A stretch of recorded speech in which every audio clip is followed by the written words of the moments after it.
Seja bem-vindo ao nosso estudo bíblico espírita, um momento de aprendizado, reflexão e crescimento espiritual.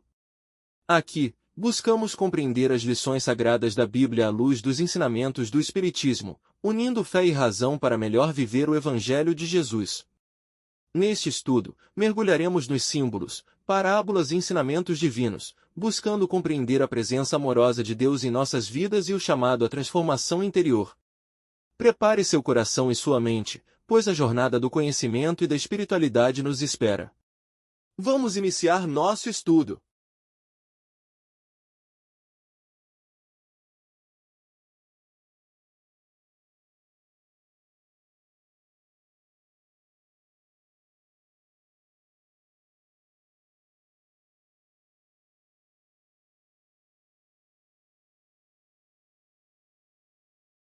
Oi, gente, boa tarde.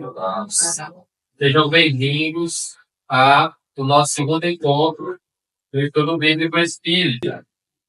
Temos uma turma aqui presencial, temos uma turma online.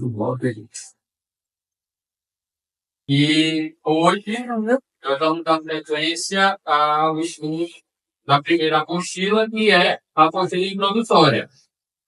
No sábado, 15 dias atrás, né, dia 1º, nós falamos sobre a Bíblia em termos gerais, né? Uma visão geral da Bíblia. É claro que tínhamos muito mais coisas para comentar. Porque a Bíblia, olha, é um repositório bem, né? Mas aí nós fizemos um sobrevoo. E fica a dica para o mergulho na apostila. Porque na apostila tem muito mais coisa do que a gente trouxe efetivamente para cá. Para esse segundo momento da apostila, que é uma visão geral sobre a doutrina espírita, a Cris, ela monta esses slides aí, e para o pessoal aqui vai ficar bem mais fácil a visualização. O pessoal da internet também vai ficar por tópico, vai ser legal. E tem a apostila como material de apoio também para propiciar esse mergulho. O pessoal que quiser acender as luzes, por favor, aliás, vai virar da frente. Para lá virar frente, né? Obrigado. Então, é isso. Eu vou fazer a nossa leitura de harmonização, a prece inicial, e aí nós já vamos começar. A nossa leitura caiu no capítulo 73, com palavras de vida eterna. É sério.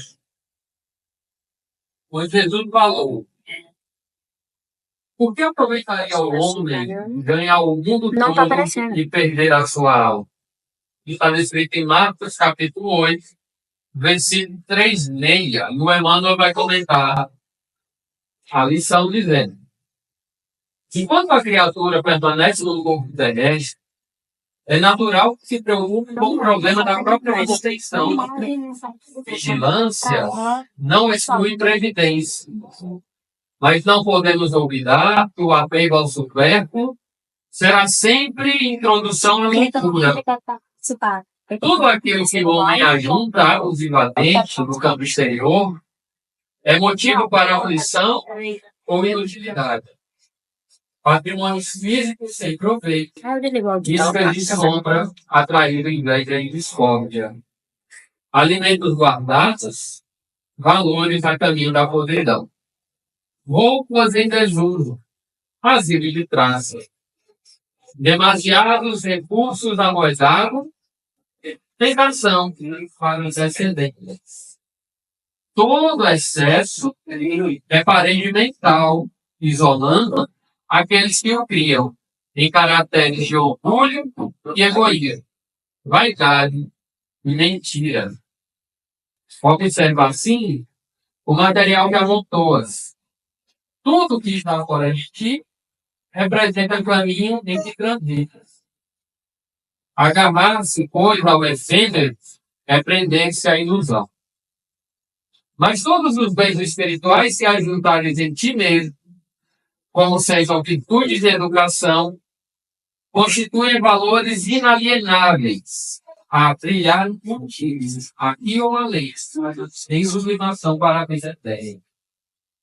Então, meus amigos, essa mensagem ela traz a lição do excesso, né? Jesus, certa feita, ele disse que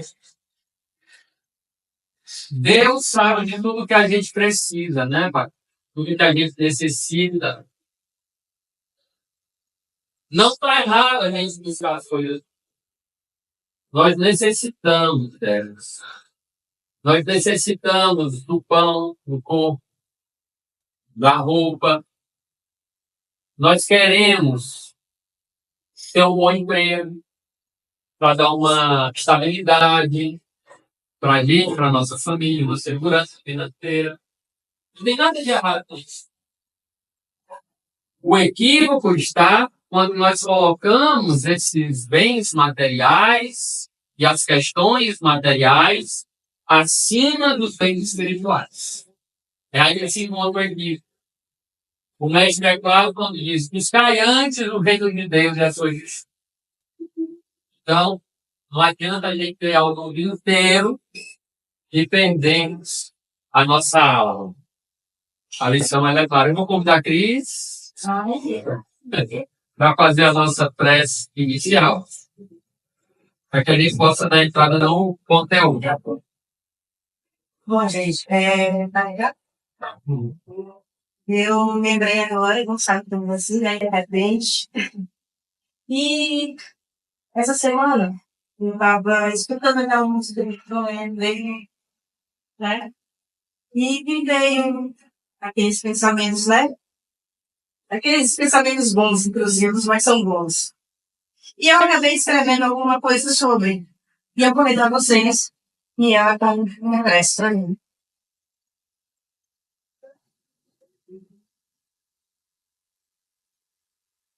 Se vocês quiserem me chamar nome, eu respondi vai dar vontade, tem. Eu estava sentindo um momento, mas eu sei que muita gente sente a mesma coisa. Querida Mãe Maria, hoje, sempre me parece escrever essas palavras com o coração cheio de sentimentos que às vezes são difíceis de expressar. Em momentos de dificuldade, quando me parece pesado demais para carregar, sinto a sua presença suave e reconfortante ao meu lado. Você vem até mim, trazendo consigo palavras de sabedoria que voam como um sussurro divino. Vai passar. Nas horas mais escuras, quando a incerteza do medo tendo uma conta, você está ali, em pé, diante de mim, como um farol da esperança. Sua voz calma e serena me lembra de que nem tudo precisa ser ouvido agora, de que há um momento para cada coisa, de que, por mais difícil que pareça, tudo encontrará seu lugar. Vejo ao meu redor um mundo cheio de pessoas magoadas, cada uma carregando suas dores.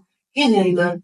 Mas você me ensina que um dia todas essas almas feridas encontrarão um ponto de concordância. Meu Pai, haverá uma resposta a cada lágrima derramada, a cada coração macio, mesmo que hoje estejam separados por desimpedimentos, mágoas ou chance. Ainda há uma chance de que enxerguemos a luz seduzir. Quando a noite está nublada, e tudo parece incerto, há uma luz que ainda brilha dentro de mim. É a sua luz. Mãe, que me alivia e insegura. Quando amanhã trará consigo novas possibilidades. Eu acordo ao som da música da vida. E você está lá novamente. Me lembro de que a tristeza não é eterna. Por isso hoje, entrego a você todas as minhas preocupações, medos e incertezas. Confio nas suas palavras de sabedoria e na sua promessa de que haverá respostas, que haverá paz e que haverá luz. Vai passar, vai passar. Repito para mim mesma, como um mantra, sabendo que você está caído para a paz. Obrigado por ser minha guia, meu mergulho e minha esperança. Obrigada por sustentar palavras de sabedoria do momento que mais preciso. Com toda a gratidão, Seguinte, a adaptação dele bem perfeita. Muito bonito. Bom, pessoal, Renatinho, boa noite, Manca. Boa noite. Olha, boa tarde. É o costume de estar aqui a nós. Gente, então vamos lá. Vamos para o nosso segundo momento. Alguém lembra o que foi que a gente viu lá no dia 1º de fevereiro, pessoal? Nessa visão geral da Bíblia, alguém pode citar algo que foi visto lá naquele sábado? Sobre o Antigo e o Novo Testamento. A diferença, né? Informações sobre o Antigo e o Novo Testamento. Nós compreendemos que os judeus consideram apenas o Antigo Testamento. Nós compreendemos também que a Bíblia, hoje nós a vemos como um livro, mas na verdade ela é uma obra que contém vários livros. E que a própria Bíblia possui diferenças. Né? Se ela é católica, protestante, né? Se é de outra denominação, cristã, a gente percebe que ela tem diferenças. Nós percebemos que a Bíblia católica possui uma quantidade de livros a mais do que a Bíblia protestante. É isso? O exemplo que nós temos, a gente procura lá o livro de Macabeus, no Antigo Testamento. Se tiver Macabeus, é edição católica. Se não tiver, é edição protestante. O livro de Sabedoria também, um outro exemplo. Se tiver Sabedoria, é edição católica. Se não tiver, é edição protestante. Curioso que no livro de Sabedoria tem uma passagem que diz assim: eu era um bom rapaz, por isso caí um corpo perfeito. Tá lá, os nossos amigos católicos. E aí, nós vimos, além disso, questões de tradução, né? Nós sabemos que o Antigo Testamento foi escrito principalmente em hebraico, com algumas passagens em aramaico. E que a primeira tradução foi para o grego. E que nessa primeira tradução já se perdeu muito da riqueza cultural, da questão das palavras que continham números, que se ligavam às letras. Demos o exemplo do primeiro livro, que nós conhecemos como Gênesis, que vem do grego Gênesis, na verdade é Bereshit, né, em hebraico. A Torá possui 613 mandamentos ou ensinamentos. A numerologia da palavra Bereshit dá 613. Isso se perdeu, nós traduzimos para Gênesis. Tá? Foi a tradução dos 70, onde 70 anciãos gregos, judeus, traduziram para o grego esse Velho Testamento. Depois já veio a tradução da Igreja Católica, a oficial, o São Jerônimo. Quem é que lembra o nome dela? Em latim, Vulgata. Vulgata. E aí já foi considerando o Velho Testamento e o Novo Testamento, que entrou aí também. E aí foi a Bíblia cristã. É interessante nós comentarmos que a nossa Bíblia, pessoal, a gente chama a Bíblia cristã, né? Mas é a Bíblia judaico-cristã, tá? Porque consideram o Velho Testamento que é judeu, é hebreu, e o Novo Testamento é cristão. Então, nós temos aí uma relação intrínseca, bastante forte mesmo, com a história, a cultura do povo hebreu. Tá? A Bíblia judaico-cristã. Quem mais a gente viu lá naquele primeiro momento? Quem lembra? Vimos que as revelações, elas não se destroem. Elas se completam. E é preciso que essa fonte entre a primeira, a segunda e a terceira revelação. Não pode haver esse vazio. Eu não posso entender a doutrina espírita como algo separado do que veio antes. Ao contrário. O estudo que nós vamos fazer aqui, que nós estamos fazendo, ele vem confirmar o que os espíritos superiores nos ensinam, que a doutrina espírita vem validar e vem desenvolver aquilo que já veio antes. Não vem destruir. Ok? Tudo bem aí? Finalizamos, né? Nossa pequena revisão sobre o que foi visto lá no sábado 1º de fevereiro. E aí nós ficamos com a segunda parte da apostila, gente, que começa lá na página 19 da apostila de vocês, visão geral do Espiritismo. Nós tivemos uma visão geral da Bíblia, agora a visão geral do Espiritismo. A Bíblia, só lembrando, contém as duas primeiras revelações. O Primeiro Testamento, o Antigo Testamento, e o Novo Testamento. A doutrina espírita, por sua vez, é conhecida como a terceira revelação. E nós vamos entender o porquê. Será que isso é coisa da nossa cabeça? Ou será que isso possui uma validação bíblica? Porque o que a gente escuta muito entre os cristãos é justamente onde é que está na Bíblia isso? Onde é que está escrito isso? Então, será que a gente está falando aqui, que a doutrina espírita é a terceira revelação? Só a gente que está falando aqui de boca? Ou será que possui uma validação nas escrituras sagradas? É isso que nós vamos também compreender, ok? Então, visão geral do Espiritismo. Aqui, pessoal, pelo menos aqui pessoalmente, eu não consigo identificar se tem alguém que está numa casa espírita pela primeira vez. Eu acho que não. Todo mundo aqui já é espírita, não é? Online eu não sei, mas esse estudo ficará gravado. Para quem está tendo contato com o Espiritismo pela primeira vez, está conhecendo agora, é importante ir além dos slides, tá? É importante não apenas o mergulho na própria apostila, mas para além dela. O estudo sério, sistematizado, tranquilo das obras espíritas, da codificação espírita. É muito importante, porque lá nós vamos compreender de fato o que é a doutrina espírita. Aqui, como na Bíblia, nós vamos fazer um sobrevoo. Porque não tem como a gente falar fundo do conteúdo da doutrina espírita em 1 hora e meia. Olha que soberba seria, né?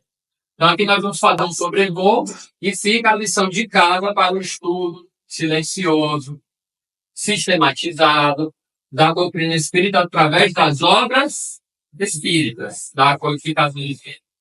Certo?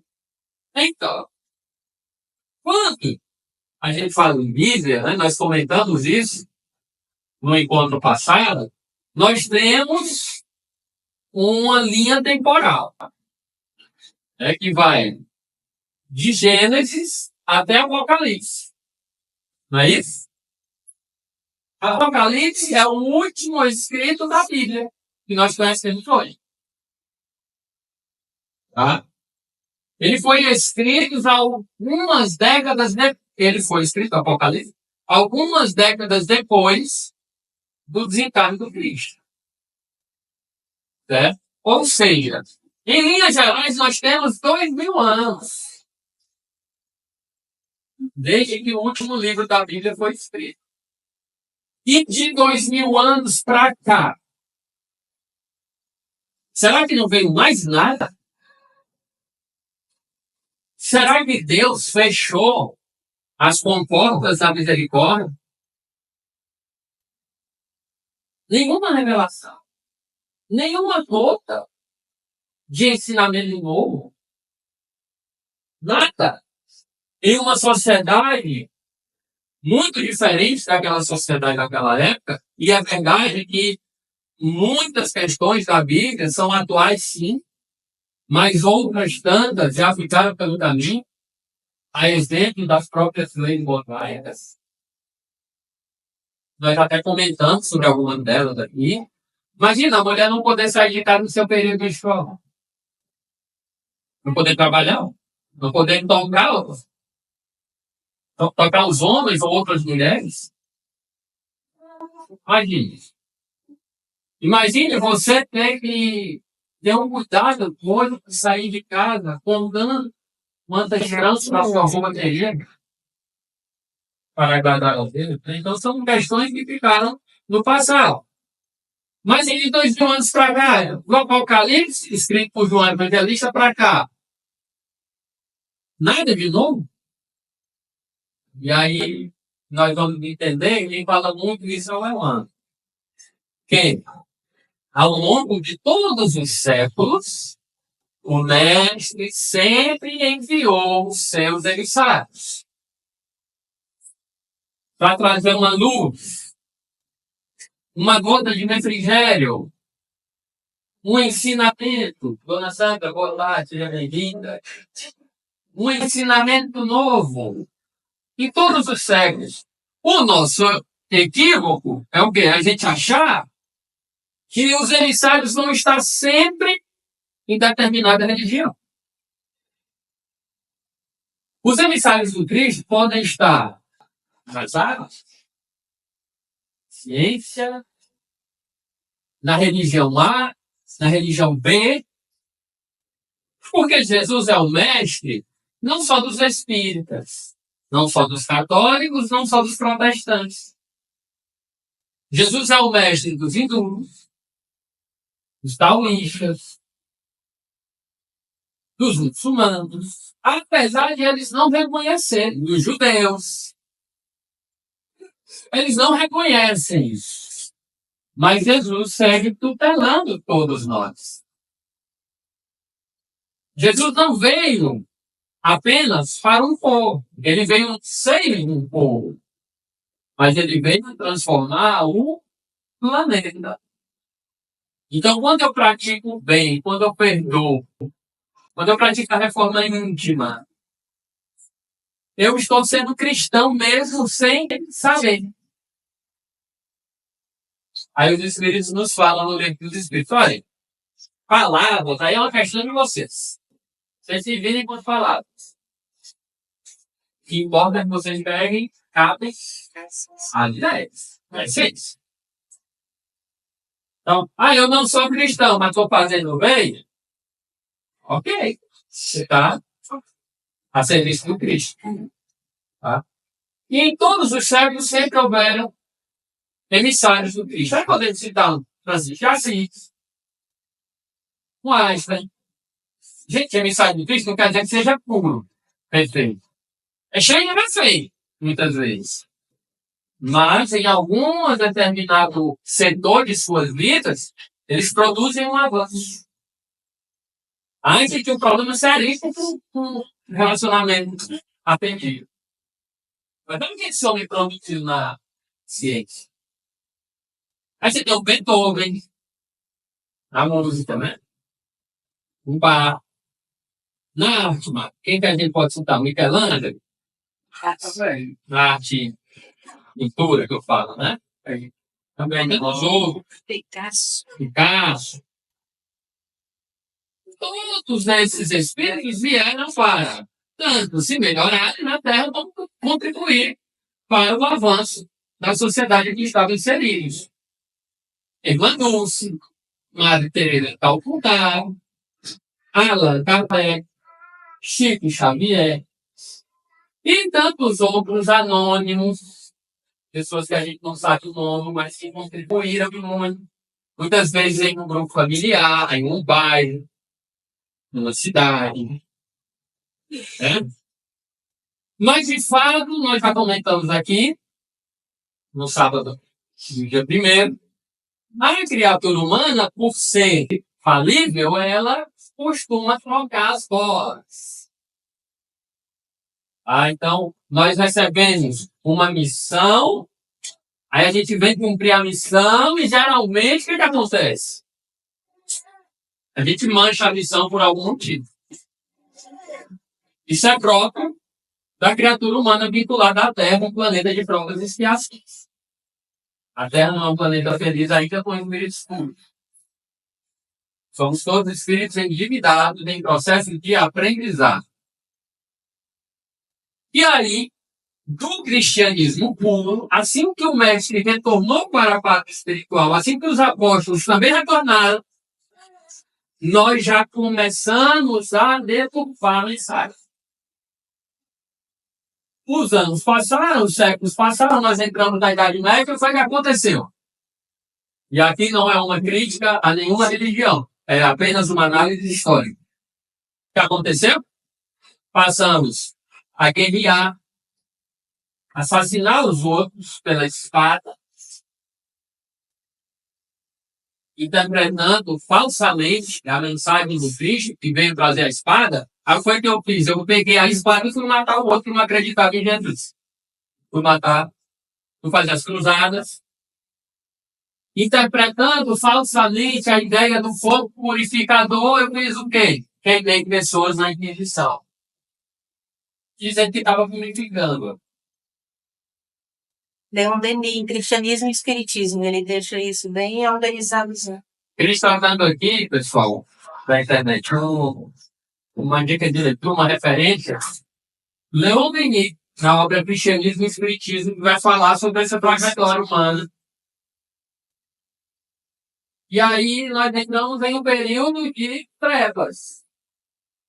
Em um período, por exemplo, em que se eu falasse, se eu apontasse minha luneta para os céus e eu constatasse que a Terra não era o centro do universo, que existiam outros planetas que giravam não em torno da Terra, mas em torno do Sol. Eu constatando isso, se eu expusesse isso abertamente, eu seria queimado. Por quê? Porque quem mandava na religião, naquele momento, pela sede de poder, só aceitava aquilo que eles falavam. Que a Terra era o centro do universo e ponto. E isso ocasionou o quê? É uma degradação do que seria um princípio puro. É o princípio do cristianismo. Princípio do amor. E os séculos foram passando, e passando, e passando, e a criatura humana foi se cansando dessa história de religião. Porque se religião é isso, é essa opressão, é você não ter direito a voz, é você ter que comprar um terreno no céu, e se você não tiver esse dinheiro, aí fica difícil. Se Deus é esse Deus vingativo, um Deus que privilegia uns em detrimento de outros, eu não quero conversa com esse Deus, não. Eu não quero conversa com essa religião. O que vai acontecer? Eu vou me apartar da religião. E aí, entra com muita força no planeta o que nós conhecemos como materialismo.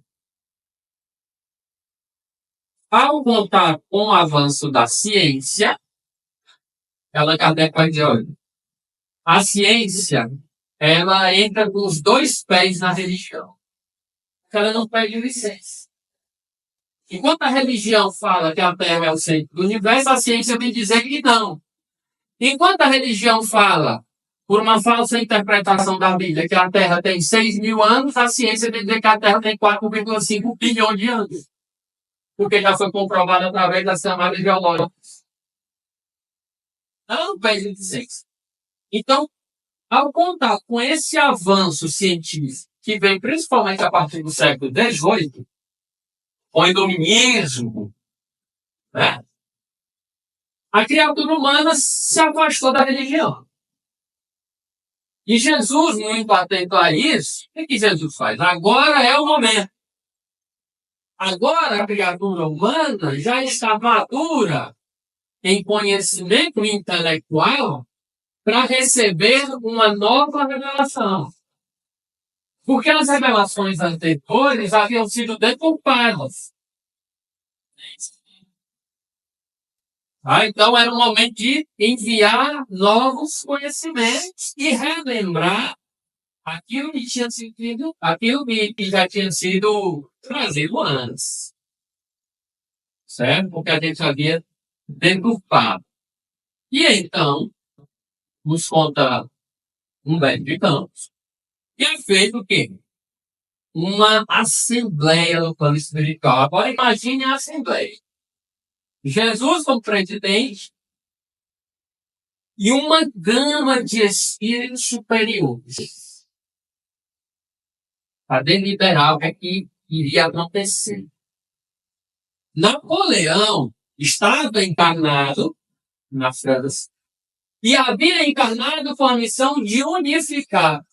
Aí, ó, o que Napoleão faz? Napoleão foi um emissário do Senhor. E falhou. É aquilo que está no livro dos Espíritos. Até a gente atingir a pureza relativa, né? Nos tornarmos espíritos puros, a gente pode falhar. Se aconteceu com o Napoleão, fica tudo louco. Comigo, todo mundo aqui já falhou em algum momento. Então, Napoleão estava encarnado, estava falhando e ocorre essa reunião, essa assembleia no plano espiritual. O que Jesus faz? Ele pensa um espírito da assembleia, que nós conhecemos como o espírito Allan Kardec, e vai ter uma conversa de pé de orelha com ele. Assim, agora é com vocês. É um espírito que já tinha caminhado bastante no passado. Para quem não tem o conhecimento, Allan Kardec havia encarnado anteriormente como Jean Rus. E Jean Rus era o que ele fez. Jean Rus trabalhava muito na área das linguagens. Obrigado.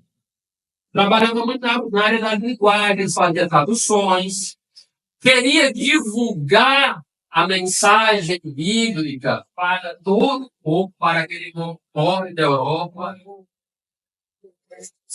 semelhante, né, a mesmo ímpeto de Lutero.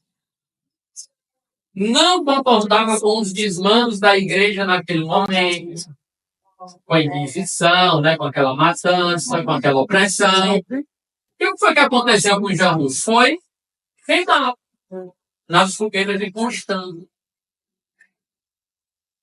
Então, aqui a gente está falando não é de um espírito qualquer, não é de Gonçalo. A gente está falando de um espírito que já havia caminhado, que já tinha vindo como missionário no passado e que agora havia sido pensado novamente pelo Cristo para dar continuidade à sua obra. A ele caberia. Eu não vou dizer personificação, porque os espíritos não gostam dessas palavras, né?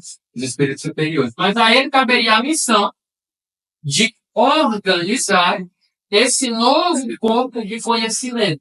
Na verdade, nem tão novo assim. Porque muito que está na doutrina espírita já veio antes. Ele iria organizar. E ele encarna na cidade de Lyon, na França. Certo? Como o Hippolyte Denis Rivail. Todo mundo aqui conhece, né, a história do professor Rivail, pedagogo francês. Muito ali influenciado pelo método Pestalozzi. O que o método Pestalozzi ele faz? Para quem é pedagogo aqui. E nós devemos agir em três vieses, né? Cabeça, mãos e coração. Né? Cabeça para pensar, mãos para agir, mas coração com a base de mim. E a gente percebe muito na doutrina espírita seguindo esse viés de Pestalozzi. E aí, o professor Rivail, ele passa a sua vida inteira escrevendo obras dedicadas ali à cultura francesa. Olha, era professor de matemática, de astronomia, de língua francesa, de anatomia. Ele tem até um livro de orador. Olha só, seu livro de orador. Ele tem muitas obras como professor Rivail. Isso aí, como professor Rivail, ele tem um livro de oratório. E como você se concentrar, como você escrever bem. Olha aí, para quem se interessa por oratória, o professor Rivail tem um livro de oratória. Certo? Mas, efetivamente, após os seus 50 anos de idade, o professor Rivail tem contato com os espíritos, com as mesas girantes. Né? E aí a história do espiritismo, todo mundo aqui passou a aplicar pelo EC, quem não fez, passa, importante. Então ele tem contato com os espíritos. Com a mensagem dos espíritos, nós não vamos nos aprofundar muito nisso, certo? Nesse diálogo, nesse intercâmbio com os espíritos, que vieram servindo o espírito de verdade, quando não, o próprio espírito de verdade vinha conversar com o professor Rivail, e aqui tem um parêntese importante, nesse momento ele muda o nome, né, ele adota um codinome, Allan Kardec, nós conhecemos, para quê? E por quê? Para separar a obra do professor Guimarães daquela obra que viria dali para frente, do Espiritismo, tá? Ele adota o pseudônimo ou o nome de Allan Kardec, porque havia sido um de seus nomes em uma encarnação precedente como druida. Ok? Tudo bem até aí, gente? É a história do Espiritismo, tá? Vem o iluminismo, a criatura humana se apartando da religião, e no século XIX, ano de 1857, Allan Kardec lança o Livro dos Espíritos. Livro dos Espíritos que vem mudar completamente o paradigma religioso humano. Até hoje, há quem diga assim, o Espiritismo não é religião. Ele mesmo fala isso. E em outras passagens, ele vai dizer, não, o Espiritismo é religião. Fala de Espiritismo. Por que essa aparente contradição, essa dualidade? Por quê? Porque o Espiritismo não é religião, porque justamente ele vem romper com dogmas, com sacerdócio, organidade, hierarquia sacerdotal, né? Ele vem romper com aparências exteriores, e isso tudo está muito atrelado à religião na Terra. Você vai dizer, não, o Espiritismo não é religião nesse sentido. Mas é religião em que sentido? No verdadeiro sentido da palavra, que nós comentamos aqui no sábado, do dia primeiro. Qual é o significado verdadeiro da palavra religião, meus amigos? Religar. Religar. Então, nesse sentido, o Espiritismo teria, sim, um âmbito religioso. E a doutrina espírita se apoia justamente nesse tripé: filosofia, ciência e religião. Allan Kardec vai dizer que a verdadeira fé, ela não se opõe à ciência. Ao contrário, ela encara em pé de igualdade a ciência face a face, em todas as épocas da humanidade. Então, se a Bíblia fala que o mundo foi criado em 6 dias, e a ciência fala que o mundo foi criado, ou desenvolveu-se, né, ao longo de bilhões de anos, Allan Kardec diz, fim com a ciência. Por quê? Porque nós vamos entender que a linguagem dos 6 dias é símbolo. O erro está quando eu quero interpretar o pé da letra. Aí você fala assim, não, Salário, a doutrina espírita... Não, ela é contra a Bíblia. Não. Quem fala isso é Paulo de Tarso. E da letra mata. E se apega ao pé dela direto. Não, senão você vai se estrupicar. Então, daqui a pouco você volta a queimar a pessoa, porque você lê lá que o fogo purifica. Quando você não interpreta que é o fogo das provações e das expiações. É uma linguagem simbólica. Aí João Batista diz assim, desceu sobre o Cristo a pomba. O Espírito Santo, né? Algo semelhante a uma pomba. Aí hoje a gente diz que o Espírito Santo é uma pomba. E tantas outras coisas que a gente não interpreta como simbolismo. O próprio Apocalipse, que nós pretendemos estudar aqui, é riquíssimo em simbologia. Aí João vai falar assim, dessa vez João Evangelista vai dizer assim, quando for no fim dos tempos, eu vi que vai acontecer o quê? Gafanhotos com focinhos de ferro cuspindo fogo. Cavalos com focinho com a tromba de ferro cuspindo fogo. Cavalos de ferro. Aí eu fico esperando um cavalo de ferro que cuspe fogo. Eu não interpreto que é um tanque de guerra, por exemplo. Eu não interpreto que o gafanhoto é um helicóptero. É o cuidado que a gente tem que ter. Tá? E Allan Kardec ele vem trazer justamente essa visão mais calma, né? Essa visão mais sensata, mais lógica, apoiada na ciência, no verdadeiro sentido da religiosidade, e a parte filosófica fica quando eu aplicar os conhecimentos científicos e religiosos em minha vida. Essa é a parte filosófica da doutrina. Assim, eu sei que esse espírito existe. Eu sei que eu não morro. Quem morre é o povo. E agora? Como é que eu vou aplicar isso em minha vida? Essa é a parte filosófica da doutrina. Ok? Esse tripé da doutrina espírita até aqui, acho que todo mundo aqui já ouviu falar, né? Século XIX também já ouviu falar. Qual é o objetivo desta doutrina? Destruir a Bíblia?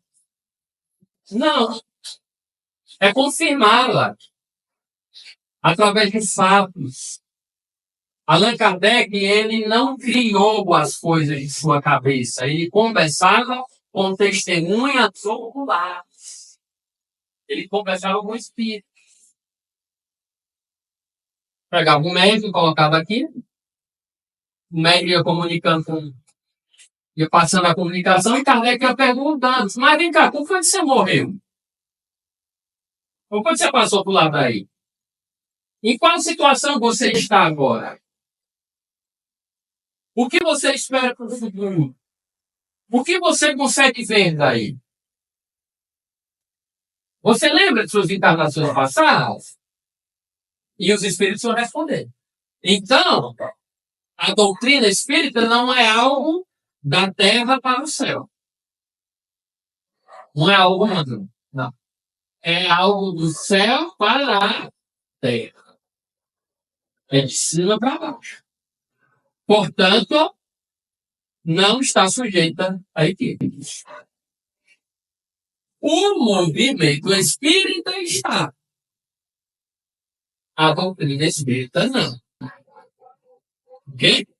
A gente deixa claro a diferença de uma coisa para outra.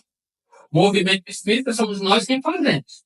Doutrina espírita ou espiritismo é dos espíritos superiores. Vai? Nós somos a... Tudo bem até aí? E o objetivo principal da doutrina espírita é este: transformar o ser humano no verdadeiro homem de bem. Aqui cabe um adendo. Está lá no capítulo 17. Sejam perfeitos. Item, homem de bem. Gente, é uma página e meia de atributos do homem de bem. O homem de bem é benevolente, perdoa, tem fé em Deus, é coisa. Eu falando assim, eu não estou assim nem um trecho disso aí, está escrito. Aí lá no final diz assim, porém, esses não são todos os atributos, mas quem começar por eles está no bom caminho. Nossa. Eita, coisa. Aí no item seguinte é o item dos bons espíritos. Kardec diz lá. O bom espírita não é aquele que apenas acredita nas manifestações, que apenas acredita em espírito. Não, o bom espírita é o homem de bem. É aquele que se esforça para ser melhor. Se esforça. Tá? É isso. Então, o verdadeiro objetivo, ou o principal objetivo da doutrina espírita é transformar o ser humano. Quem quer ir espírita, dê o nome que você quiser. Dê o nome que você quiser. É espírita, é católico, é protestante, é muçulmano. Seja um homem de bem.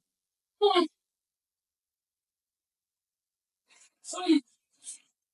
Só isso. Alguma dúvida, pessoal? Bom, e como é que nós vamos interpretar todos esses ensinamentos? Como é que a gente vai absorver? E como é que a gente vai aplicar? Como está dividida a doutrina espírita? Pelo menos em suas obras básicas. Em 5 obras. Que vão me ensinar muitas leis do universo. Que vão confirmar tudo aquilo que veio antes nas revelações anteriores. certo? E que vão abrir as portas da minha visão, do meu conhecimento, para que eu evolua com propriedade, com serenidade, com sensatez. E as 5 obras são essas. A primeira obra fundamental da doutrina espírita é o Livro dos Espíritos, hoje composto por 1019 perguntas. Já comentamos isso aqui. Não era Allan Kardec que perguntava e que respondia. Não. Ele perguntava, os espíritos superiores respondiam. Por vezes, as perguntas vinham de outros países. Por vezes, Allan Kardec perguntava, por exemplo, o que é Deus? E pedia para alguém lá na Alemanha perguntar a mesma coisa para um espírito. Para alguém lá nos Estados Unidos perguntar a mesma coisa. Isso chama-se o princípio da universalidade dos espíritos. Porque as respostas tinham que bater. Se não batesse, tinha alguém mentindo. Não poderia ser considerado verdade. E as respostas que chegaram pelos correios da época, né, a Allan Kardec, batiam exatamente com a resposta que ele mesmo houvera adquirido dos espíritos. Que é Deus? Inteligência suprema, causa primeira de todas as coisas. Na Alemanha, a resposta foi a mesma. Nos Estados Unidos, a resposta foi a mesma. Na França, foi a mesma. Então, pelo princípio da universalidade, estava comprovado essa resposta, a veracidade dessa resposta. Estou dando essa resposta como exemplo. Mas, além dela, vieram tantas outras de Livro dos Espíritos. Porque eu já ouvi, em casa espírita, alguém disse assim, Allan Kardec perguntou e respondeu as questões do Livro dos Espíritos. Não é verdade. Só para a gente ter como base. E o Livro dos Espíritos, ele está dividido em 4 partes. Ali, gente, olha, tem pergunta para quase ninguém. Eu diria que para tudo. Se você quiser falar sobre clonagem, tem resposta equivalente no Livro dos Espíritos. Não com a palavra clonagem. Mas, por exemplo, as consequências dos avanços que a ciência iriam obter. E o que nós devemos fazer diante desses avanços científicos perante os ensinamentos dos Espíritos, focando a nossa transformação em homens de bem? Lembrando, a gente fala assim, homem de bem, né? E hoje a gente sabe que a palavra ideal seria talvez ser humano, né? Por conta da questão de gênero, né? De homem, de mulher, com os direitos das mulheres. Daí essa linguagem, ela sofreu muitas modificações. Então, muita coisa está na linguagem do século XIX. E quando Allan Kardec trata homem com H minúsculo, entenda-se ser humano encarnado. Ok? Aí Paulo de Tarso diz assim, gente, é tão lindo isso. Nós vamos ver na apostila correspondente, mas só para adiantar, é tão lindo que os espíritos eles são tão criteriosos que eles tratam o ser humano encarnado como homens. H-minúsculo. Respondendo a Paulo de Tarso, que Paulo diz assim, ao homem está destinado a morrer uma vez só.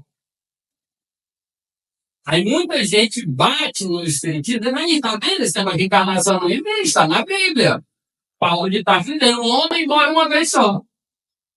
Qual homem? O homem com H minúsculo. Eu, Gonçalo, vou morrer uma vez só. Eu encarnado uma vez só. Na próxima que eu vier, eu venho como Maria, como João, como José. Já vai ser outro homem. Outro ser humano. Então, eu morro uma vez só, vem o juízo, foi que eu fiz de bom e de ruim, e volto com outro homem. Havíamos parado aqui no Livro dos Espíritos, tá? Obra fundamental da doutrina espírita, dividida em 4 fatos, o Livro dos Espíritos. Tem pergunta, como eu venho falando, pergunta para ti. por que que a gente encarna, para onde que a gente vai, de onde que a gente veio, qual é o nosso modelo, o espírito mais puro, perfeito que Deus nos deu. Porque dói tanto estar aqui.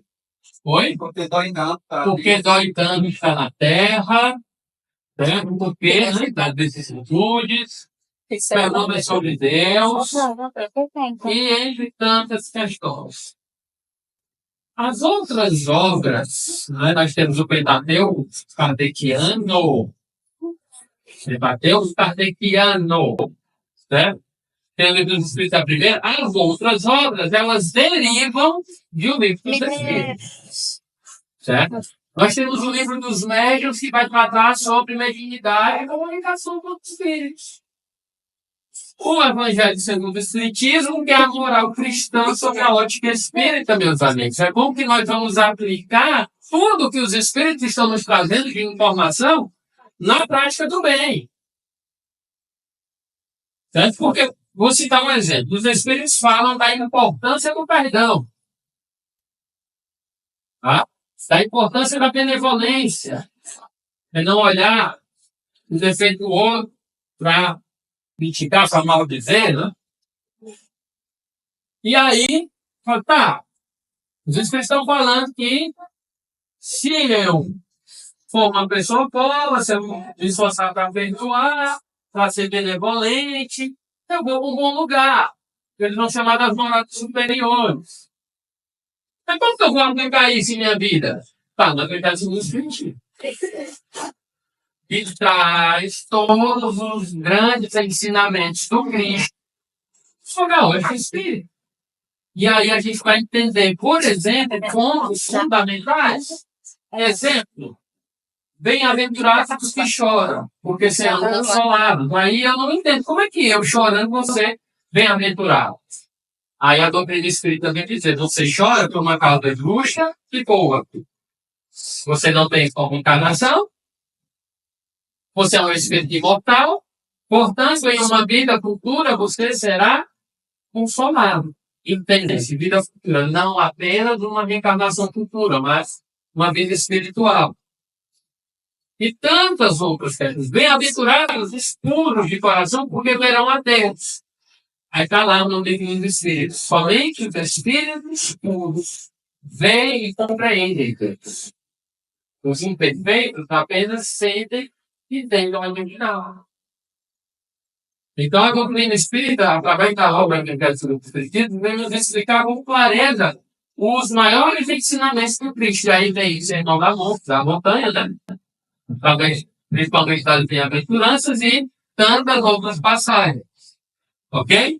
O livro Céu e Inferno, que é o 4, lá de 1865, que vai nos falar sobre a justiça divina e o destino das almas. Que negócio é esse que está lá na Bíblia de céu, de inferno, dos elencos? O que significa isso? De demônios, de anjo? O que é isso? E essa obra Céu e Inferno ali eu particularmente adoro. Porque vai nos esclarecer de uma maneira que quando eu leio, eu disse, não, isso aqui não pode estar errado. É evidente que é isso, cara. Que é isso aqui é verdade. Porque vai nos trazer a justiça e a bondade de Deus no mesmo patamar. E que a própria justiça de Deus está envolvida no amor de Deus. Porque amor sem justiça é vingança. Então, justiça sem amor é vingança. Se Deus praticasse apenas a justiça, primeiro, todo mundo aqui já estaria preso. Segundo, não existiria amor na criação divina, portanto, Deus não seria um ser perfeito.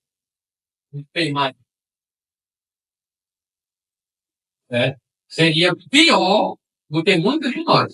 Porque eu compreendo aqui, qualquer uma aqui, que condenaria um filho seu a uma eternidade de sofrimento. Qual é o pai e a mãe que faria isso? Então, por que eu julgo que meu Pai do céu, que é perfeito, faria isso comigo? Então, o meu sofrimento tem uma causa justa, que é o quê? o mal que eu causei, o meu fortalecimento, e tem uma finalidade boa, que é justamente o meu aprendizado. Aí eu tiro aquela ideia do Deus vingativo, e coloco justamente a ideia do Deus Pai, que permite a dor como forma de reestruturação, de regeneração. Não é isso, não? É como é que eu me revolto com um conceito desse? Não tem como. Eu não tenho mais ninguém de me revoltar. De não, de brigar com Deus, de não compreender, não tentar compreender as lágrimas que eu através. Além disso, temos a Gênese, que é principalmente a parte científica da doutrina, os milagres, profecias e a relação entre ciência e religião. Vai explicar os milagres do Cristo, por exemplo, contidos na Bíblia, no Novo Testamento. Multiplicação dos pães e dos peixes, a cura de cegos, paralíticos, leprosos. Vai explicar principalmente como uma forma de modificação do fluido cósmico universal. Uma ciência que nós ainda não adquirimos o patamar necessário para produzir determinados sinais, mas ali vai explicar para a gente mais ou menos os germes. Não é mais algo miraculoso, mas algo possível. Aí alguém pode falar, Gonçalo, mas olha, cuidado. Você está se comparando a Jesus? Não, de maneira alguma. Ele mesmo falou. Foi Deus, deixa fazer o que eu faço. Certo? Então essas são as obras básicas da doutrina espírita. Um sobrevoo bem lá de cima pelo alto. Certo? Então é fundamental que quem não conhece ainda, que conheça. Certo? Procure ler em casa, procure se aprofundar. Ok? Nessas 5 obras espíritas estão contidas os princípios espíritas. Os princípios fundamentais da doutrina espírita. Certo? Esses princípios aqui, meus amigos, não são mais itens de discussão. Não como forma de inquisição, pelo amor de Deus. Mas a gente fala no sentido de que eles já foram provados porque já passaram pelos testes de fogo. Por exemplo, da universalidade dos espíritos. O que Allan Kardec coloca nas obras como princípios espíritas, eles já estão provados e comprovados. Certo? Esses princípios espíritas, eles não podem ir de encontro às verdades que tem na Bíblia. Por quê? Por quê? Porque as revelações não se destroem. Elas se conferem. Então, nós não estamos falando, aqui, vamos citar o princípio, nós não vamos falar de conhecimentos, na verdade, que são novos. Nós vamos falar, tudo o que a gente vai falar aqui, dos princípios espíritas, já está contido na Bíblia. A diferença é que a doutrina espírita agora vem explicar sem figura e linguagem. Sem simbolismo. Ela vem explicar as claras. Primeiro, o princípio espírita. Tem muita gente que acha que, não, qual é o principal princípio, né, da doutrina espírita? É espírito, porque a doutrina é espírita. Espiritismo não é Deus. É a pergunta 1 de Deus. Porque sem Deus nada se faria. Então, o ponto que deve balizar toda a codificação espírita e, efetivamente, o ponto que deve balizar todo o conhecimento humano é Deus. É a existência de Deus, que é a inteligência suprema, a causa primeira de todas as coisas. Importante que os espíritos nos falam que nós não temos condições ainda de penetrarmos na natureza íntima de Deus. Você guardaria aí? Sim. Se eu tiver, é para mim dessa história. Eu podia estava em Eduardo, né? Novinhos na doutrina espírita e tal, e a gente quer debater sobre Deus. Olha a ingenuidade. A gente quer penetrar na natureza íntima de Deus. Aí nós descemos lá para a Praça Cristo Rei, nós conversamos sobre isso. Não, mas Deus, isso, Deus. Chegamos no lugar nenhum. E aí, se está contido na codificação, não é que eu não espere. Então, não queiram entrar em um labirinto que vocês não têm condições de sair. O que vocês precisam saber, por hora, é que Deus existe, que Ele é a inteligência suprema, a causa primeira de todas as coisas, que Ele é onipotente, soberanamente justo e bom, Ele é eterno, Ele é imaterial. Pergunta 13, né? Vocês precisam saber isso. Para demais, deixa para depois. Porque vocês não têm condições de penetrar na natureza de Deus. Só os espíritos mudos vêm e compreendem a Deus. Nós apenas os sentimos e imaginamos. Certo? Imortalidade da alma. Já que Deus existe e criou espíritos, é evidente que aqueles espíritos seriam imortais. Ou Deus criaria alguém para morrer eternamente. Não.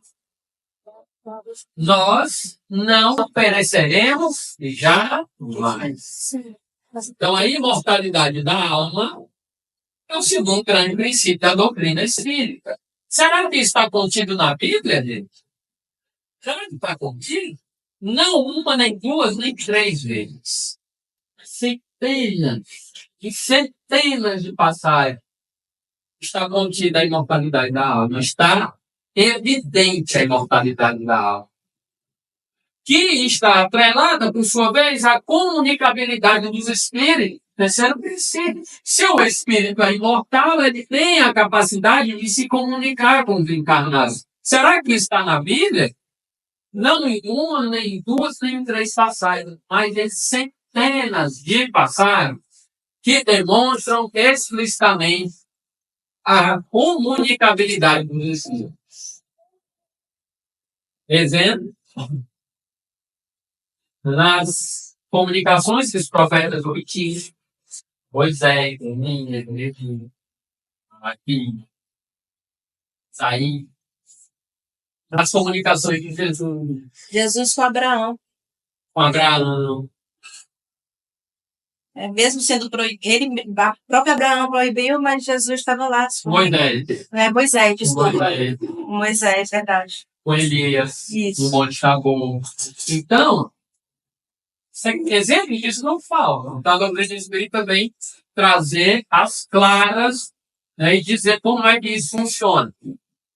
Pluralidade das existências, vídeo reencarnação. Gente, tem que dizer assim, reencarnação é coisa de espiritismo. A reencarnação não é um patrimônio espírita. Muito antes do próprio cristianismo, lá no Oriente já se falava em reencarnação. Já se sabia. No seio do próprio povo hebreu, no Velho Testamento, tem passagens sobre reencarnação. Agora, o que a doutrina espírita vai nos explicar? Como funciona? E por quê? É isso? Esse princípio espírita, como os outros, está contido na Bíblia. Agora, o nosso erro, a gente chegar a abrir a Bíblia assim, cadê? Cadê a palavra reencarnação? Cadê? Não vai achar. Não vai achar porque a palavra reencarnação vem no século XIX, quando a Kardec. Mas o princípio da pluralidade das existências está na Bíblia, em dezenas de passagens.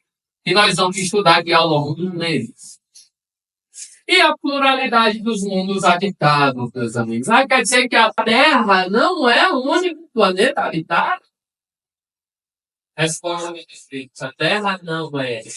A humanidade terrena não é, como supõe, nem a primeira em inteligência e moralidade, nem a única.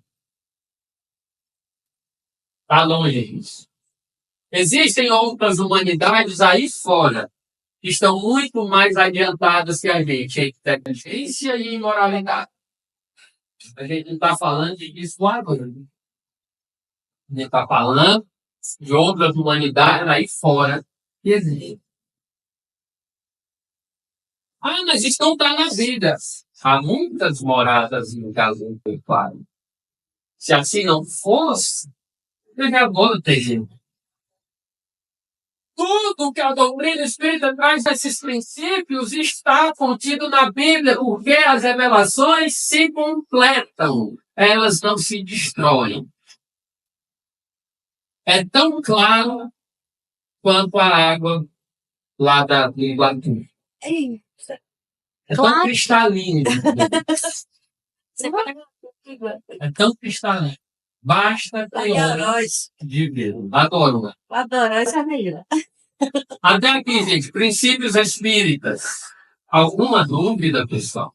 Alguma observação? Criança que tem marrom. Gente, isso aqui é um estudo, tá? Não é para trás. Se tiver coisa para falar, pode falar, que a gente discute, a gente debate. Ok? E a moral espírita? Então, quando falamos dos princípios, agora vamos para a moral espírita. Tudo isso está na apostila de vocês, tá, pessoal? Está tudo lá. Aqui é só dividir por tópico e lá está na apostila da luz vai te explicar. A moral espírita, ela efetivamente é a moral cristã, que é baseada em quê? No amor como base em todas as ações humanas. 1 Coríntios capítulo 13, ainda que eu falasse a língua dos homens, dos anjos, se eu não tivesse amor, eu seria apenas como sino e tine, né? Como metal que ressoa. Então, o amor deve ser a base de todas as relações humanas. O perdão, com a libertação do mal, a gente tem muito isso nas reuniões mediúnicas. O espírito, né, que está auxiliando, algum assistido da casa, né?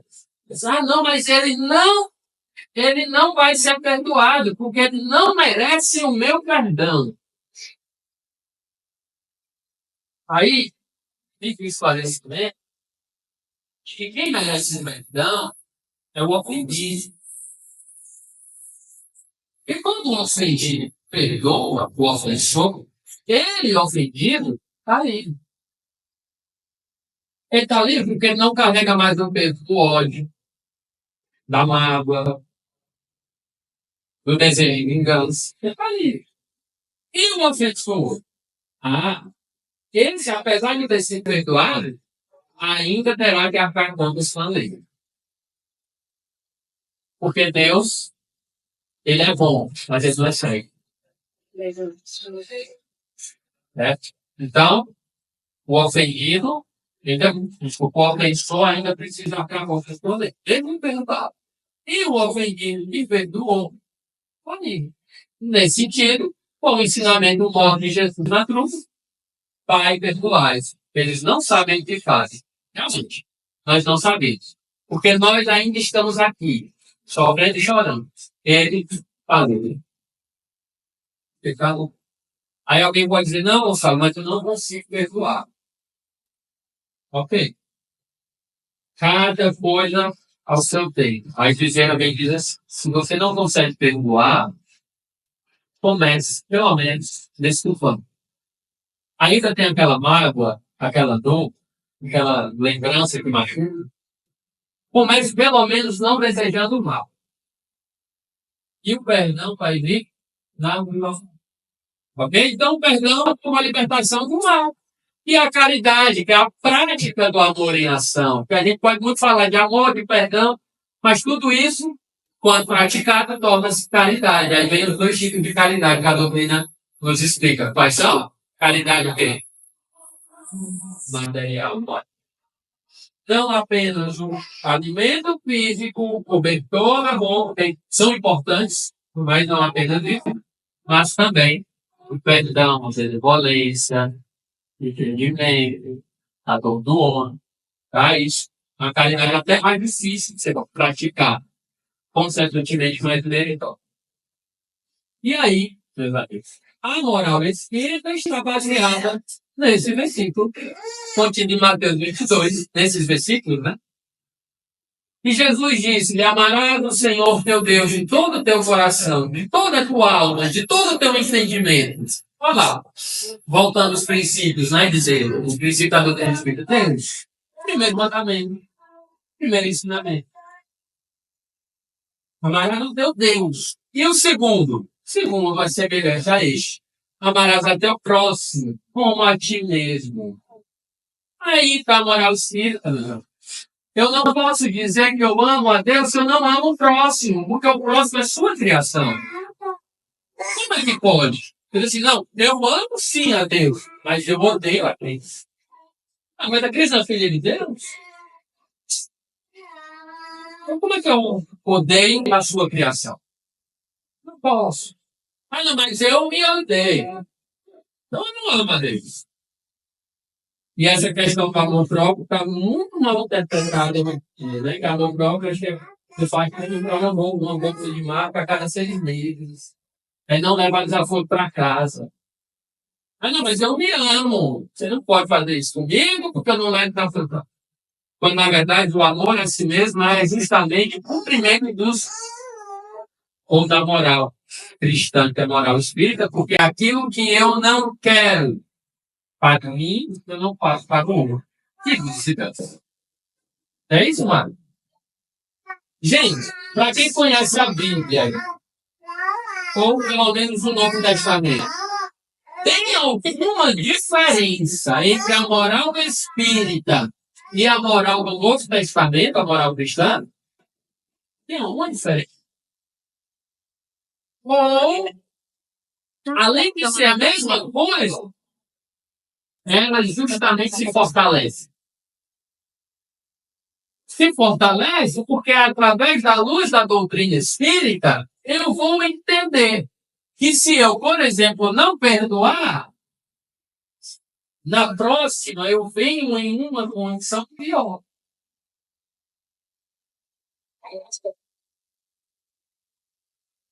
Ah, eu não perdoei alguém que tirou minha fortuna, vou lá e assassino a pessoa. Aí a doutrina espírita vem me mostrar quais são as consequências e que eu vou ter que reparar. Outrora eu tirei a vida, na próxima eu vou ter, por exemplo, ficar e dizer o pai do criador.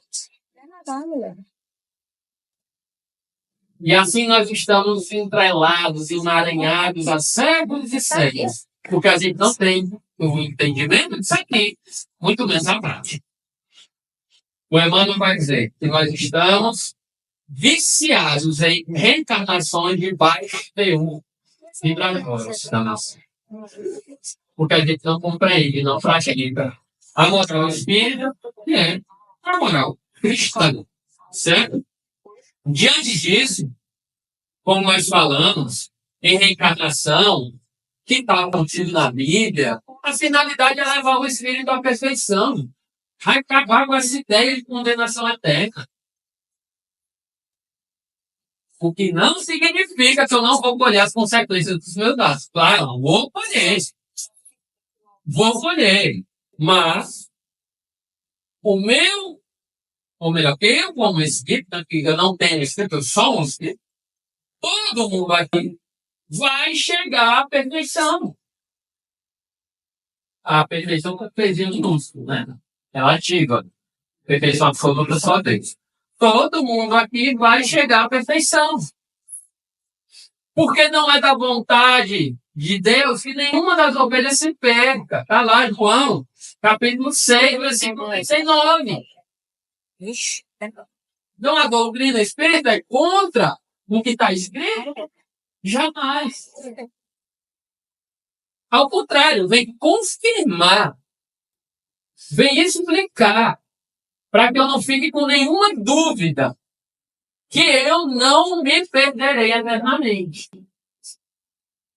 Cada existência é uma oportunidade de aprendizado e de correção. O progresso está para todos. Não me importa o que eu faça. Eu não vou conseguir diminuir nenhum por cento do amor de Deus por mim, porque Deus não é multável. Deus é imutável, um dos atributos de Deus. Porque se Deus fosse imutável, as leis que regem o universo não teriam estabilidade alguma.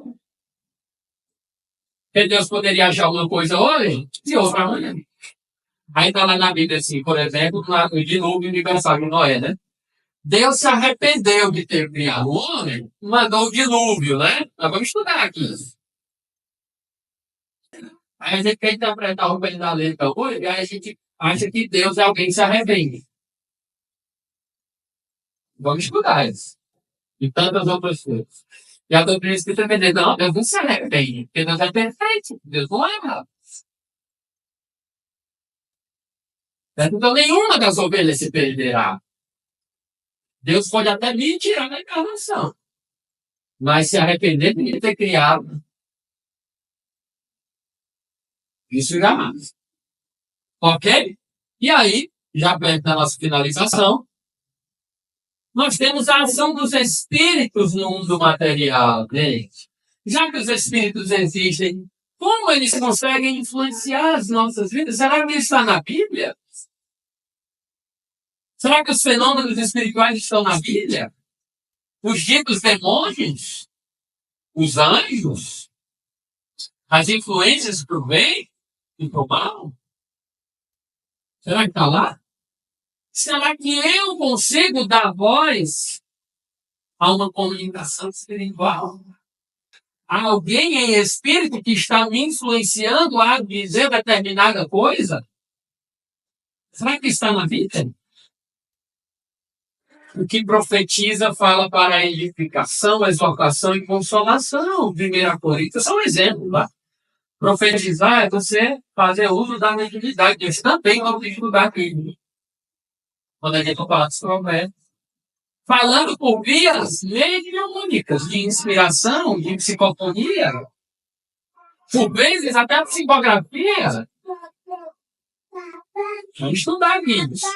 E o livro dos Espíritos? Os Espíritos incluem nossos pensamentos muito mais do que a gente imagina.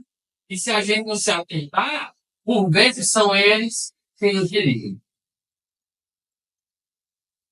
Então eu preciso desse conhecimento. Opa. Eu estou sendo influenciado e não sei. O que o obsessor, o irmão obsessor, mais gosta é de ficar oculto. De eu não saber que ele existe. Porque a partir do momento que eu sei que ele existe, eu vou tomar providências para aquela influência cessar. Aí aqui na doutrina espírita, o que a gente faz é diferente. Nas igrejas aí, eles também lidam com espíritos. Só que eles expulsam, né?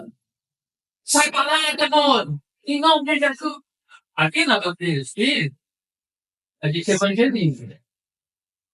A gente chama o irmão para conversar. Explica que a vingança só vai prejudicá-lo, isso, aquilo, aquilo. E não mais os espíritos saem transformados, né, Dani? A gente não sai santo como se fosse. Eles até saem quando não temos. Mas eles voltam. Imagina. Com muito mais força. Então, o nosso trabalho aqui é tratá-los como irmãos.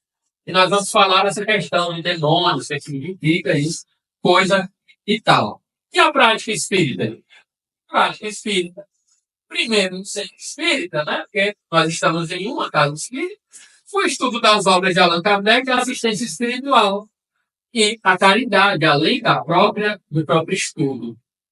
Chico Xavier vai dizer que o centro espírita é como uma escola. Precisamos estudar as lições de Jesus, nas interpretações de Allan Kardec, na verdade, no espírito superior, e vivenciar. Prática do Evangelho no lar, acho que todo mundo vai pensar como funciona. A leitura e a reflexão de ensinamentos, seja de obras espíritas, seja da Bíblia. Leitura e reflexão. A oração e a harmonização para o meu lar. O que é isso? Que o lar seja tranquilo, que o lar seja protegido. Quem que não vai querer isso? Certo? Então, o Evangelho no lar, você chama de fundo no lar. O que for. O importante é essa prática. A autoanálise como reforma íntima, transformação moral, o esforço contínuo, certo? E, para finalizar, de fato, a relação do cristianismo divino com o espiritismo está vinculada a esses pontos que nós vamos trazer agora.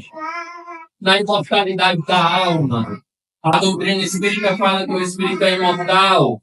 Isso está na Bíblia? Está. Em muitas passagens é exemplo desta. Deus não é um Deus de mortos, mas sim de vivos. Porque para eles todos vivem. Com base na reencarnação, não te maravilhes de ter dito, é necessário nascer de novo. Com base no intercâmbio mediúnico, a transfiguração de Jesus no Monte Tabor, conversando com dois espíritos. Será que o que a doutrina espírita traz não está na Bíblia? Ou será que é uma falta de conhecimento que nós possuímos? Um conhecimento ainda insuficiente? Um estudo ainda insuficiente? O que a doutrina espírita fala não tem base bíblica? Como assim? Não tem?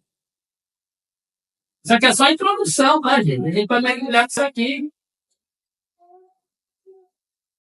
Na pluralidade dos mundos habitados, há muitas moradas na casa do meu Pai, e na justiça e paternidade divina, Pai nosso, não é só meu Pai, não, é Pai nosso.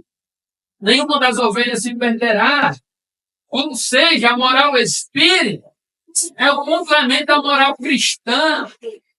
O espiritismo, de fato, é a retomada dos conceitos genuinamente cristãos. Não daqueles conceitos deturpados ao longo da história, mas dos conceitos genuinamente cristãos. Aí alguém pode nos perguntar, Gonçalo, que ousadia é essa? Você está dizendo que a doutrina espírita vem resgatar os conceitos cristãos. Aí eu lhe respondo, meu amigo, não sou eu quem estou dizendo. O Cristo disse que isso seria necessário. Primeiro, ele não disse tudo. Lá em João, capítulo 16, ele diz, ainda tenho muito que vos dizer, mas vós não o podeis suportar agora. Então ele está dizendo que ele não disse tudo.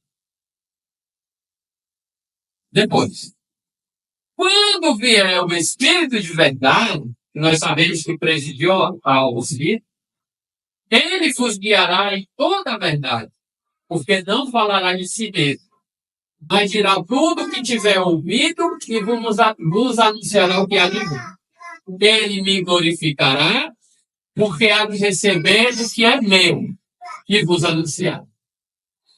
Então ele está dizendo que no futuro viria ou alguém para falar em novos conhecimentos, esses conhecimentos que ele havia ouvido do próprio Cristo e que naquele momento deveriam ser anunciados. Ele estava dizendo que a Bíblia em si não encerraria todas as questões de revelação. É o que ele está dizendo. Aí você não vai discutir com ele. Era uma discussão com o próprio Cristo. Sabe que eu vou discutir com ele? Eu vou dizer, não, mas a Bíblia encerrou tudo. Não vem nada depois da Bíblia. Não existe. Isso que o Cristo diz. Onde é que diz? Então, para a indicação de estudo, né? Para a gente se aprofundar, isso aqui foi só a introdução. Nós temos, tá? A compreensão dos fundamentos da doutrina espírita. A relação entre espiritismo e cristianismo como sendo efetivamente a mesma coisa. Através desses 6 meses, agora 5, né? Nós vamos entender que espiritismo e cristianismo são a mesma coisa. Certo? E a conclusão da doutrina espírita ela aprofunda a moral cristã.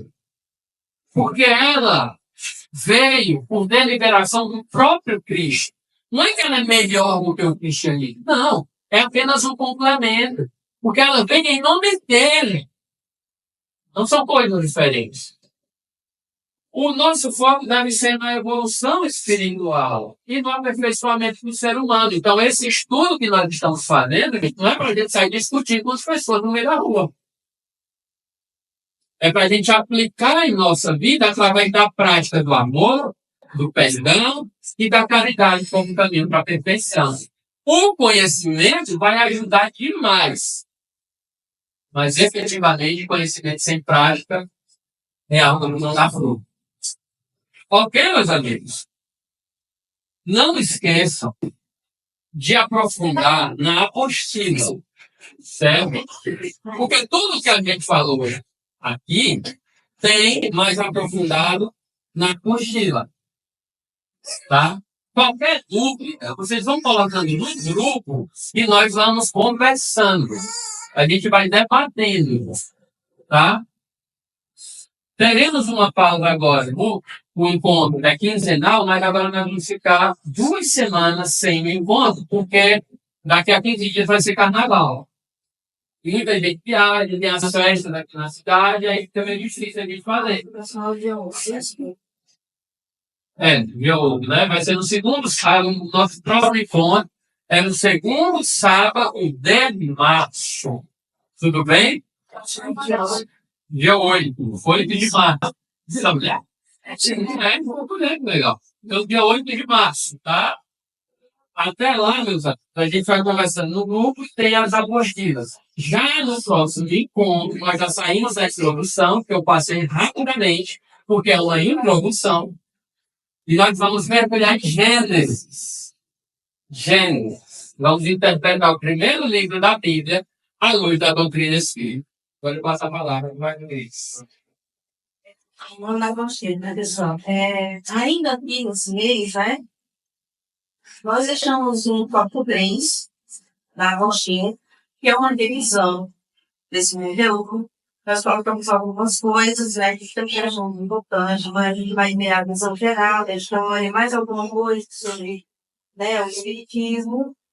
E deixa eu ver se essa daqui eu vi nós colocamos. Bom, no fim, nós colocamos aqui também umas indicações de leitura, alguns livros, que foram alguns livros que foram usados, nós usamos mais, o que é isso? Mas aí nós chegamos mais encontrando esses aí, então nós decidimos colocar esses livros aí com indicação de leitura. Sei que é muita coisa, mas muitos deles vão se repetir. No próximo mês, como o professor falou, nós vamos ver a Gênese, e lá, para quem quiser já, né, a apostila já foi colocada no link, né, já está colocado no grupo, está colocado no link, já tem a física, mas como o Gonçalo falou, a gente vai te dar a ligação, né, com a Gênese.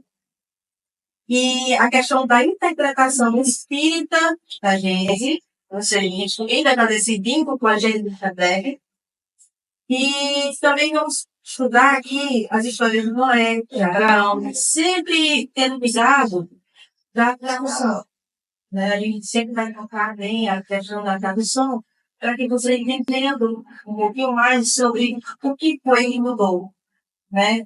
E a gente pode melhorar para tudo dois, então a gente vai voltar. Né? Porque antes era melhor. Verdadeiro era melhor. Né? Então a gente vai retomar para poder, porque foi isso que Kardec veio fazer. Relembrar. Não nos ensinar o mundo. Então a gente vai ter que voltar no início para poder realizar. É isso? Então eu só queria falar sobre a questão da apostila para vocês dar uma lidazinha em casa, já que vocês vão ter mais tempo agora. Né? Vai ter mais uns dias de folga. Então tem mais tempo para estudar. Lembrando que a vídeo que nós estamos usando, Patrícia, mostra aí. Em casa não vai ver, mas eu já mostrei na semana passada. A principal Bíblia que nós estamos usando é essa Bíblia de Jerusalém, viu? Então, pronto. Obrigado. Vocês devem. Bom, gente, obrigado. Agora eu queria convidar alguém para fazer a prece de encerramento, porque o estudo é conjunto. E ao longo do estudo eu vou colocar vocês para falarem, viu? Porque fica muito calado. Toda Sandra, quer vir fazer a prece? Ah, língua de assembleia. Ela gosta, ela gosta. Eu passando na senhora, como o pessoal conhece. Todo mundo me conhece. Pessoal de casa, tem gente de fora que nem daqui do Ceará não é. Pois olha, se apresenta, apresenta a casa.